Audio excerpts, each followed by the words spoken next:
अस्सलाम वालेकुम friends, this is doctor Nasir Iqbal from DNA. दोस्तों, जैसा कि आप सब जानते हैं कि हमारे मुल्क में दिन ब दिन जो है कोरोना के पेशेंट्स की तादाद वो बढ़ती जा रही है। और अभी जो करंट सिचुएशन है हमारे मुल्क में, जो ओवरऑल जो तादाद है कोरोना के पेशेंट्स की, वो 1 लाख और इससे भी ज़्यादा है। और इसी के साथ साथ जो हॉस्पिटल में जो बेड्स हैं कोरोना पेशेंट्स के लिए, उनकी तादाद उसी तरह बहुत ही ज़्यादा कम होती जा रही है। और अब ये नौबत आ चुकी है कि जो बहुत ज़्यादा सिक पेशेंट्स हैं उनके लिए बेड्स भी अवेलेबल नहीं है। आईसीयू तो दूर की बात है। और ऐसे पेशेंट जिनका जो कोरोना टेस्ट जो है वो पॉजिटिव आ चुका है, लेकिन उनके सिम्टम्स अभी इतने ज़्यादा सीवियर नहीं हैं।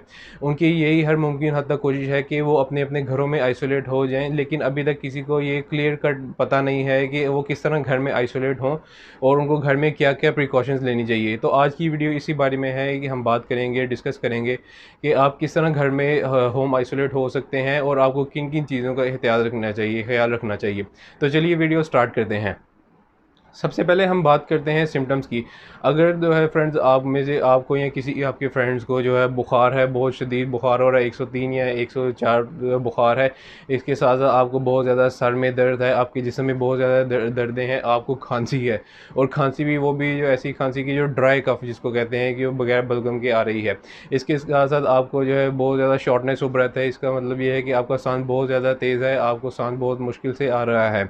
इसके अलावा जो है आपका जो है सेंस ऑफ टेस्ट या स्मेल जो है, जो वो भी जो है ना मुतासिर होना शुरू हो गया है। आपको खाने का या किसी भी चीज़ का जो है ना स्वाद नहीं आ रहा है, या आपको किसी भी चीज़ का जो है ना स्मेल का पता नहीं चल रहा। तो ये मुमकिन है कि जो है ना आपको कोरोना वायरस जो है ना हो चुका है। और अगर इसके साथ साथ आपका कोरोना का टेस्ट पॉजिटिव आ चुका है, फिर तो कंफर्म हो चुका है कि आपको कोरोना ही है। लेकिन अगर आपका टेस्ट नेगेटिव भी है, लेकिन आपको ये सब इलामतें हैं, सिम्टम्स हैं, तो ये भी काफ़ी हद तक इम्कान है कि आपको कोरोना ही है। क्योंकि अभी जो है ना रिसेंटली ये देखा गया है कि काफ़ी ऐसे पेशेंट देखे गए हैं कि जिनका जो है कोरोना टेस्ट 3 दफ़ा जो है नेगेटिव आया है, लेकिन उसके बावजूद भी उनको ये सारी इलामतें थी। लेकिन बाद में जब एचआरसीटी करवाया गया जो उनके चेस्ट का, तो उसमें जो है ना कोरोना की जो है ना स्पेसिफिक इंडिकेशन नज़र आई, तो उनको जो है ना कोरोना का पेशेंट कर दिया गया। तो अब हम बात करते हैं कि आपको जो है घर में किस तरह होम आइसोलेट होना है और क्या क्या इकदाम आपको जो है ना इख्तियार करने हैं। सबसे पहले तो जो है ना होम आइसोलेट होने से पहले आपको जो है ना कुछ चीज़ें चाहिए होंगी। उनमें से जो सबसे पहले एक चीज़ है वो ये है एक थर्मामीटर। जी, ताकि आप रोज़ाना जो है डेली की बुनियाद पर अपना जो है बुखार चेक कर सकें। उसके अलावा आपको एक इस तरह का जो है एक बेसिक लेवल का वायरलेस जो है ये पल्स ऑक्सीमीटर चाहिए होगा। इसके अलावा आपको सा जो है ना डिसइंफेक्टेंट सॉल्यूशन चाहिए होगा। उसके अलावा आपको जो है ना हैंड सैनिटाइज़र चाहिए होगा। उसके अलावा आपको जो है पर्सनल प्रोटेक्टिव किट या जो एप्रॉन्स होते हैं, या इसके साथ साथ आपको जो है ग्लव्स चाहिए होंगे। आपको जो है ना N95 मास्क या सर्जिकल मास्क काफ़ी सारे चाहिए होंगे। जो है ना आपको जो है ओटी कैप चाहिए होंगी। और इसके साथ साथ आपको जो है जो बहुत ही ज़रूरी है वो है कि आपको जो है ना बर्तन वो अलहदा होने चाहिए। अगर तो आपके घर में बच्चे हैं, छोटे बच्चे हैं, तो मैं आपको यही रिकमेंड करूँगा कि आप जो है डिस्पोजेबल प्लेट्स और स्पून्स का इस्तेमाल करें। जो दूसरे घर में आम बर्तन होते हैं उनमें खाने का इस्तेमाल मत करें। तो ये तो अब हम बात कर ली कि आपको क्या क्या चीज़ें चाहिए। अब जो है उनके बारे में बात करते हैं कि जो केयर गिवर्स हैं, कि जो ऐसे ही घर के अफराद हैं जिन्होंने कोरोना से पॉजिटिव पेशेंट का जो ना ख्याल रखना है घर में, उनके लिए क्या क्या एहतियात होनी चाहिए। सबसे पहले उनके लिए जो एहतियात होनी चाहिए कि वो हर मुमकिन हद तक कोशिश करें कि वो जिस रूम में जो है ना जो बंदा होम आइसोलेट हुआ है उसके रूम में ना जाएं। अगर तो जो है ना उसके रूम में जाना बहुत ही ज़्यादा ज़रूरी है, तो उनको जो है ना सबसे पहले अपनी जो है ना किट या एप्रॉन चाहिए होगी। एप्रॉन वो कोई भी ले सकते हैं, मेडिकल स्टोर से जाके उनको आपने बोलना है कि जो आईसीयू में पेशेंट्स के लिए एप्रॉन होता है वो वाला एप्रॉन दे दें। उसके अलावा आपको N95 मास्क चाहिए होगा, ओटी कैप चाहिए होगी, ग्लव्स चाहिए होंगे। अगर जो है ना आपके पास जो है गॉगल्स नहीं हैं, तो आप जो है ना फेस शील्ड का इस्तेमाल कर सकते हैं। आपको ग्लव्स चाहिए होंगे। ये सारी चीज़ें आपने इस्तेमाल करके उस रूम में जाना है। और हमेशा एक बात का ख्याल रखना है, जब भी आप एंटर हों रूम में, और उसके बाद जब भी आप जो है रूम से बाहर निकलें, तो आपने हमेशा जो है ना हैंड सैनिटाइज़र का और डिसइंफेक्टेंट्स का इस्तेमाल करना है। इसके साथ साथ जो है ना आप कोशिश करें कि जो पेशेंट है उसको कंप्लीट होम आइसोलेशन जो है इख्तियार करवाएं। कि आपको ये जो है ना ये इस तरह नहीं होना चाहिए कि जो घर में होम आइसोलेट हैं, लेकिन जो है मास्क और जो है ना ग्लव वगैरह पहन के जो पेशेंट है वो बाहर सेन में चक्कर लगा रहा है, घर वालों के साथ घुल मिल रहा है। तो इसका कोई फ़ायदा नहीं है होम आइसोलेशन का, उल्टा वो जो है ना दूसरे लोगों को भी इन्फेक्ट करता जाएगा। इसके अलावा आपने हर मुमकिन हद तक ये कोशिश करनी है कि जो उनके बर्तन हैं वो अलहदा हों।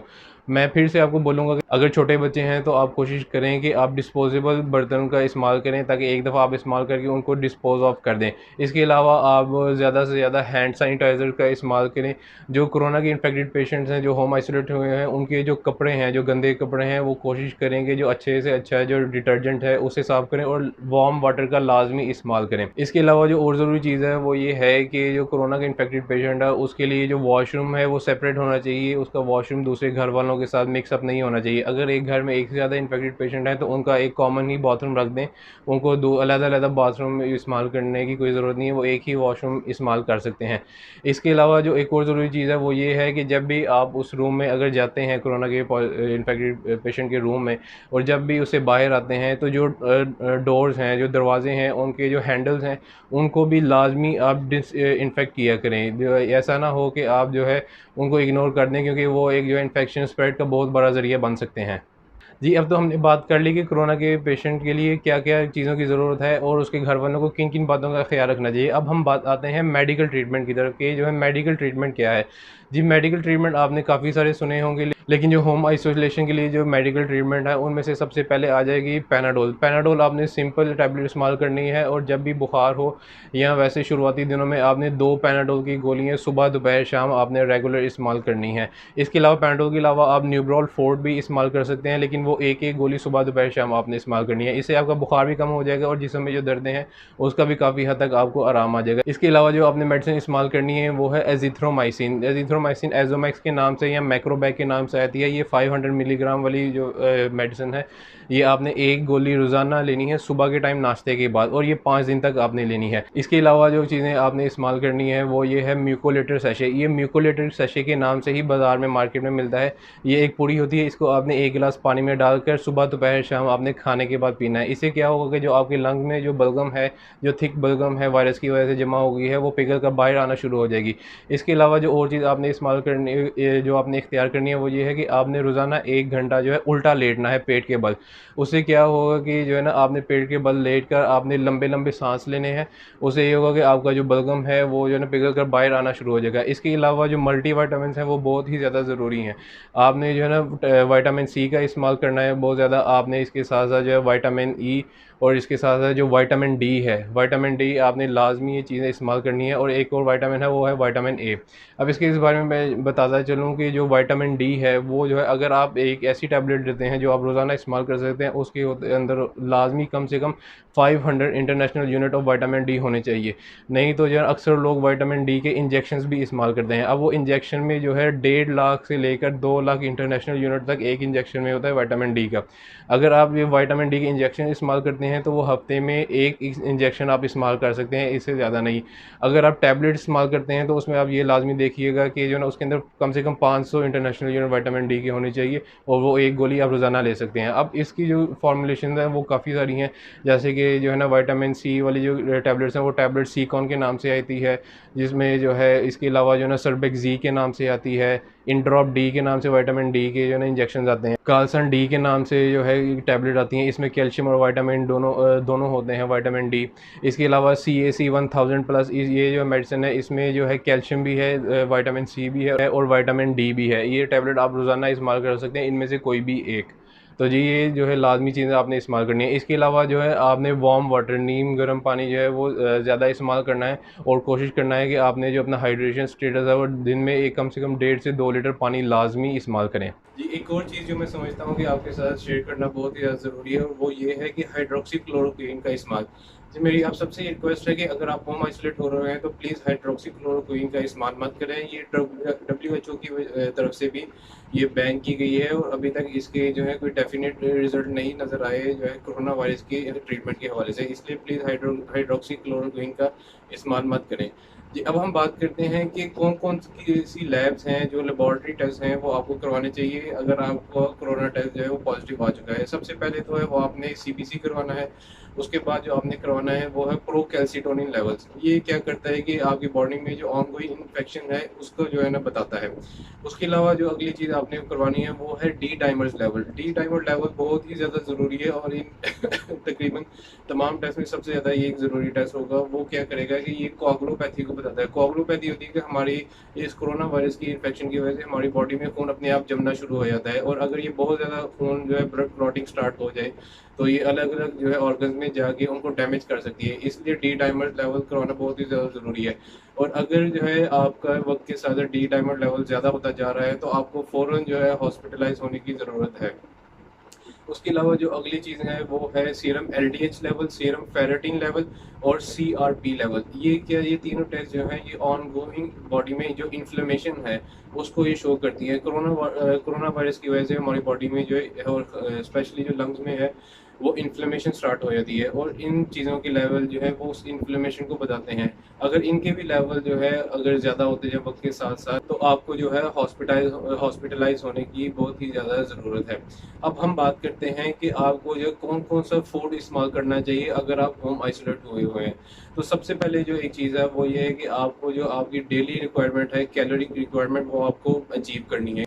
नॉर्मल जो कैलोरी की रिक्वायरमेंट है एक बंदे की, एक एडल्ट की, वो है 1800 से 2200 कैलोरीज पर डे। तो ये आपने लाजमी अचीव करनी है। वो कैसे आप अचीव कर सकते हैं, आपने जो है ना हाई प्रोटीन डाइट लेनी है। इसके अलावा आपने जो है जो फूड सप्लीमेंट हैं वो इस्तेमाल कर सकते हैं, जैसे कि एनश्योर पाउडर होता है या ग्लूसर्ना पाउडर। वो अगर इनका इस्तेमाल तब ज़्यादा रिकमेंडेड हो जाता है अगर आपको कोरोना वायरस की वजह से एनोरेक्सिया हो गया। एनोरेक्सिया मतलब कि आपको कोई भी चीज़ खाने का दिल नहीं कर रहा है। इसके अलावा जो आपने ज़्यादा से ज़्यादा फ्लूइड्स लेने हैं, मिल्क शेक का ज़्यादा से ज़्यादा इस्तेमाल करना है, आपने फ्रेश फ्रूट्स लेने हैं, फ्रेश वेजिटेबल्स का इस्तेमाल करना है।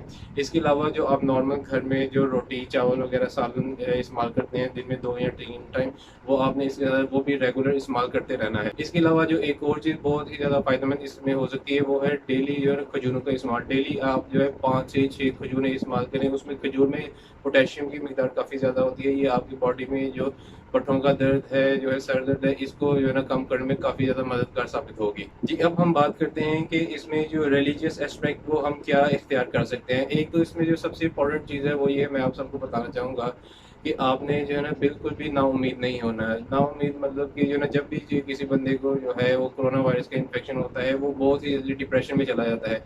तो ये चीज़ आपने इस चीज़ का ख्याल रखना है कि आपने बिल्कुल भी जो है नाउम्मीद नहीं होना, और आपने डेली जो है नमाज की पाबंदी करनी है, अल्लाह ताला से बहुत ज़्यादा दुआ करनी है। और इसके साथ साथ आपने जो है ना रोज़ाना अस्तगफिरुल्लाह पढ़ना है, वो भी जो है रोज़ाना 100 दफ़ा। इसके साथ साथ आप कोशिश करें कि जिस हद तक मुमकिन हो सकता है आप ज़्यादा से ज़्यादा सदका करें। सदका से भी जो मुश्किल वक्त है वो टल जाता है। अब हम बात करते हैं इस वीडियो की सबसे इम्पोर्टेंट पार्ट की, कि जो है ना होम मैनेजमेंट किस हद तक मुमकिन है, कि क्या क्या इलामतें जब आना शुरू हो गए हैं तो आपको जो है ना होम मैनेजमेंट जो है ना होम आइसोलेशन से बाहर निकल कर हॉस्पिटल में जाना ज़रूरी है। उसमें जो सबसे पहली चीज़ है वो ये है कि अगर पल्स ऑक्सीमीटर पर जो है ऑक्सीजन सैचुरेशन 94 या इससे कम आना स्टार्ट हो गई है तो आप जो है ना हॉस्पिटल जाने की ज़रूरत है, और वो भी बहुत जल्दी। उसके अलावा अगर आपका जो है ना 1 मिनट में सांस लेने की रफ्तार 25 बार या इससे भी ज़्यादा है तो आपको जो है ना हॉस्पिटल जाना चाहिए। इसके अलावा आपको बहुत ही ज़्यादा बैठे-बैठे साँस उखड़ना शुरू हो गया है, तो ये भी एक अलामत है, आपको फ़ौरन हॉस्पिटल जाना चाहिए। इसके अलावा अगर कोई पेशेंट जो है इन अलामतों के साथ-साथ बहकी-बहकी बातें करना शुरू हो गया है या किसी घरवाले को पहचान नहीं पा रहा है, तो इसका मतलब है कि उसको जो है ना जो सीएनएस के सिम्पटम्स हैं वो भी स्टार्ट हो गए हैं, तो इसलिए भी उसको जो है ना हॉस्पिटल जाना बहुत ज़्यादा ज़रूरी है। इसके अलावा जो एक और इम्पोर्टेंट चीज़ है वो ये है कि डिहाइड्रेशन के साइन आना शुरू हो गए हैं, यानी कि बहुत ही ज़्यादा उसको थकावट फ़ील हो रही है, जिसमें बहुत ज़्यादा दर्दें हो गई हैं। बजाय इसके कि जो है कि वो दवाई भी ले रहा है लेकिन फिर भी उसको ये अलामतें आ रही हैं, तो उसको हॉस्पिटल फ़ौरन चले जाना चाहिए। जी, अब हम बात करते हैं कुछ ऐसी सिम्पटम्स की कि जो बज़ाहिर तो देखने में आपको जो है ना वरीसम लग सकती हैं, कि जो आपको परेशान कर सकती हैं, लेकिन आपको जो है ना थोड़ा-सा इंतज़ार करना है और वक़्त के साथ-साथ वो ठीक हो जाएँगी। उसमें जो सबसे पहली एक चीज़ है वो ये है कि जिस्म में दर्दें। जी, कोरोना वायरस की एक जो बहुत ही बड़ी एक सिम्पटम है वो ये है कि बुखार के साथ जिस्म में बहुत ही ज़्यादा शदीद दर्दें होती हैं। लेकिन आपने जो है ना इसके में सिर्फ पैराडोल की 2 गोलियाँ सुबह दोपहर शाम लेनी है और 2 से 3 दिन 4 दिन का टाइम देना है। ये जो है मसला होगा वो ठीक हो जाएगा। इसके अलावा जो है ना बहुत ही ज़्यादा साँस उखड़ना शुरू हो जाएगा, कि आप थोड़ा-सा चलेंगे, जैसे कि अपने रूम से उठकर वॉशरूम तक गए हैं, तो आपका साँस उखड़ना शुरू हो जाएगा। ये भी जो है ना एक परेशानकुन हालत हो सकती है, लेकिन आपने परेशान नहीं होना। इसको जस्ट थोड़ा टाइम दें तो इससे भी अलामतें ठीक हो जाएँगी। इसके अलावा अगर आपको दिन में 1 दफ़ा बहुत तेज़ बुखार हो रहा है, 1 दफ़ा या इससे ज़्यादा, बहुत तेज़ बुखार हो रहा है, लेकिन वो बुखार पैराडोल से या मेडिकेशन से वो सेटल हो जाता है, या इसके अलावा आपको जो है ना डायरिया, लो स्टूल स्टार्ट हो गए हैं, तो ये भी परेशान-कुन हालत लग सकती है, लेकिन आपने परेशान नहीं होना, ये वक़्त के साथ-साथ तो ठीक हो जाएगी। जी, अब इन तमाम चीज़ों को समराइज़ करते हुए जो है ना, मैं आपको ये अपना फाइनल वर्डिक्ट ये बताना चाहूँगा कि कोरोना वायरस जो है बहुत ही ज़्यादा एक कंटेजियस बीमारी है, ये एक बंदे को दूसरे बंदे तक बहुत आसानी से मुंतकिल हो जाती है। तो जब भी आप जो है अगर होम आइसोलेशन या आपका कोई रिश्तेदार जो है ना होम आइसोलेट होना चाह रहा है, तो मैं आपसे ये रिक्वेस्ट करूँगा कि वो जो है ना मेडिकल गाइडेंस लाज़मी ले ले, या जो है ये वीडियो आप उसके साथ शेयर कर दें, ताकि उसको प्रॉपर गाइडेंस मिल सके और वो अच्छे तरीके से होम आइसोलेट हो सके। जी, उम्मीद करता हूँ कि आपको मेरी आज की वीडियो पसंद आई होगी। मेरी वीडियो को लाइक एंड शेयर ज़रूर कीजिएगा। मेरे चैनल को सब्सक्राइब ज़रूर कर लीजिए। अगली वीडियो तक के लिए अल्लाह हाफ़िज़ एंड स्टे हेल्दी।